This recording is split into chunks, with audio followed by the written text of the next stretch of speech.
11 टिपट SAARC.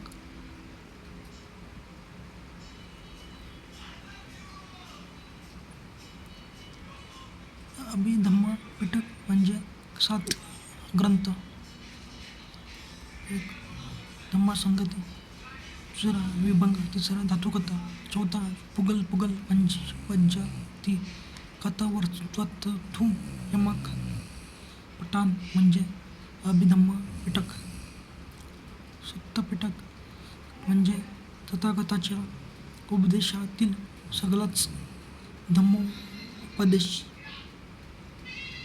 Sutta पिटकातच येतो आणि खरं पाव गेलं असतं. सुत्त पिटकातच विनय पिटक आणि अभिधम्म पिटक पण येतो, परंतु पुढे चालून त्यातून 2 भाग वेगळे केले. एक भिक्षूंच्या विनयाचा म्हणजे नियमाचा भाग, त्या नियमावर केलेले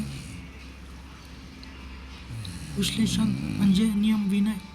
दुसरा अभिधम्म म्हणजे तथागताचा बुद्ध तत्वप्राप्तीच्या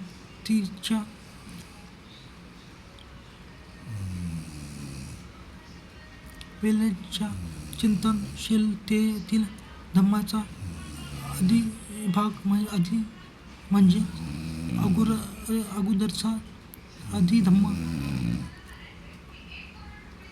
म्हणजेच मूल धम्म. त्याचा अभिधम्म असा शब्द रूढ झाला, ज्यात चित्त,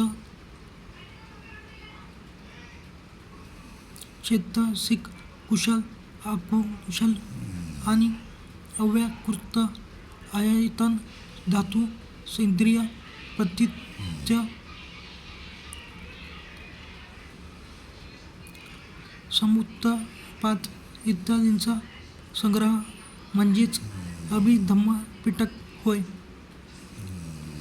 भगवान तथागताचे मूल वचन म्हणजे 84,000 धम्मस्कंधानी.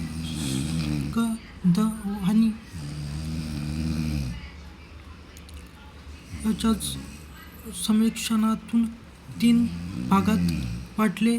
आतापर्यंत आपण जे सुत्त, विनय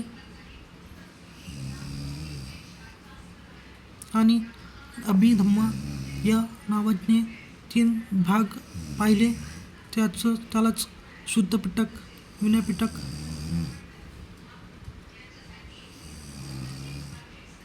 आणि अभिधम्म पिटक म्हणतात. ह्याच सुत्त पिटक, विनय पिटक व अभिधम्म पिटकांनाच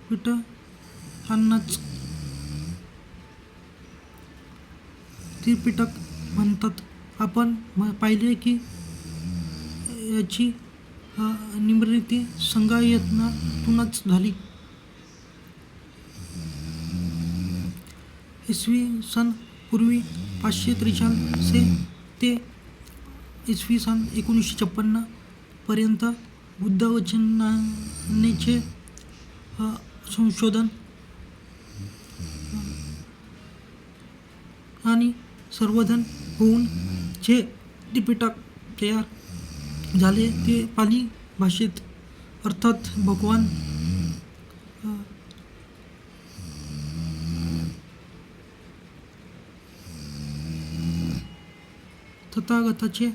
तथागताने आपले उपदेश जे दिले ते पाली भाषेतच, म्हणून त्रिपिटकांची भाषा म्हणजे पाली भाषा. या बुद्धकालीन भाषेचे जगभरातील आपल्या भाषेत रूपांतर झाले, पण भारतीय भाषेत मात्र संपूर्ण त्रिपिटकाचे आपल्या भाषेत रूपांतर झाले नाही. झाले ते फारच थोडे. मराठी भाषा महाराष्ट्राची समृद्धी भाषा आहे, म्हणून मानवी जीवनाला समृद्ध करणारे भगवान बुद्धाचे कल्याणकारी वचन मराठी भाषेतही करण्याचा